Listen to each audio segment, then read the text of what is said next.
Are those your hands in Vibe? Yeah. Remember the hand that has... Those are Suge's hands. Wow.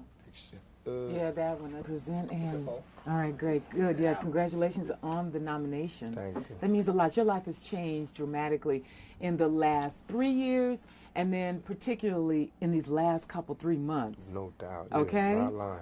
It has been a big difference. What's it mean to you, especially these last 2-3 months of your life?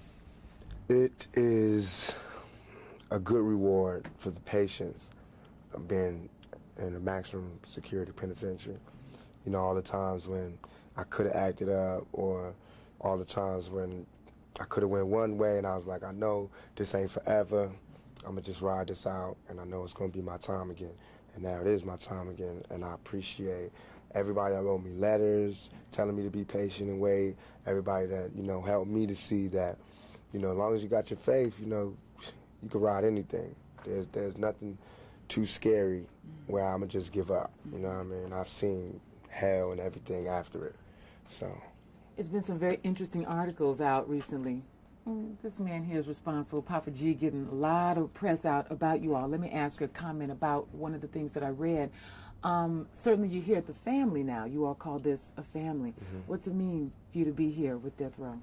It means that I have to give my 110% so that all the rappers under me can give their 110%, so that everybody else, all the peer rappers like the Dog Pound and Snoop, to give their 110%, should give his 110%, Papa G give his 110%, and that's what makes Death Row Death Row. That's what makes us have record-breaking album sales and things like that. Is we give 110%. So for me, it's good. It just means that, you know, I'm somewhere where if you're persistent and efficient, you get rewarded, and that's what everybody wishes for. Your focus seems clear. I think, like you said, being in maximum security, certainly there's a lot of things for one's head and one's focus and desires and dreams.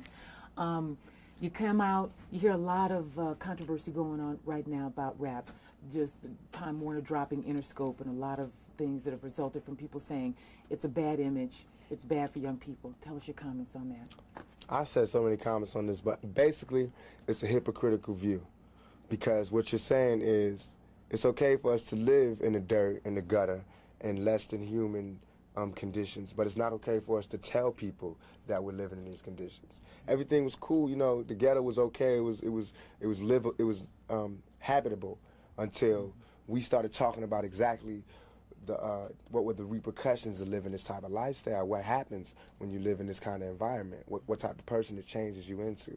Now all of a sudden it's like you can't talk about that. But this is what we live in. We don't have a choice, you know what I mean? It's either we really kill people, do dope, sell dope, and have murders and do all this crazy stuff, or we talk about the fact that we got so close, man. If it wasn't for this rap thing, we would really have to do A, B, and C. You know what I mean? And that's not good. That's not nothing to look up to, but that's the truth. That's how it is, you know. Every human being inside your chest or your stomach or whatever, we all given from God the survival instinct. And everybody has to live. Self-determination. You have to live. You have to be able to live and survive and live like a human being, not like an animal. So whatever it takes to live like that is what happens, whatever it takes. If you put Bob Dole in those conditions, he would do the same thing. So would C. Dolores Tucker. If she wasn't so rich, she didn't have the pearls, and she didn't have the NAACP backing her up, and all these conventions and coalitions backing up, and she was by herself, and she was on welfare, she would love our music, because she would know what this music breeds. She would know where we from, what we talking about. But from where she at, she can't understand and not understand where they coming from, because now that I got money, it's hard for me to hear a lot of the stuff that we got to listen to. But I can't be a hypocrite, though. I got to understand it's only a few dollars that's keeping me from being that right there. Image is everything. Papa G is taking good care of you guys, you know. Tell me what it means to have George Price behind you all out there in terms of publicity, really getting the word out and the truth as you all want to speak it. What does that mean to you? I think that along with the other artists on Death Row, Snoop, Dog Pound, Trey, everybody, Nate, we're all outstanding in our field.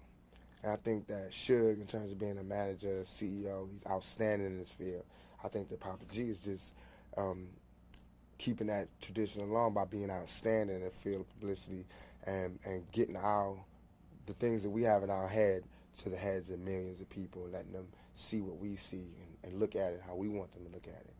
You know what I mean? Like the vibe cover, that's how we feel, like a mob, like a family. You know, we want people to see that. Not mob like guns and things, but mob like family. Like you say to do this, we do this. And like with the New York Times cover, that's like the ghetto coming home picture. You know what I mean? With the cash and all of that. Every time somebody come out of jail, they got to take those kind of pictures. They got to get their humanity back from all the days they had to bend over and have some man looking in they, you know what I mean? For all the times they had to strip naked, for all the times they had to cut their visit short and couldn't hold their girl and couldn't kiss their girl. Now you get to floss like that. You know what I mean? Now you get to act like that. And it's not because I'm going nanny to other people. It's because I'm doing this for the guards. You know, for the people who thought I was guilty, for everything, for all the people who didn't believe that it could come to this point. I mean, look, they could shoot me 5 times, call me a rapist, and throw me in jail, and I'm gonna bounce back. I'm not gonna give up. You know what I mean? That shows the resilience of a young black male and a death row inmate in particular. Thanks a lot.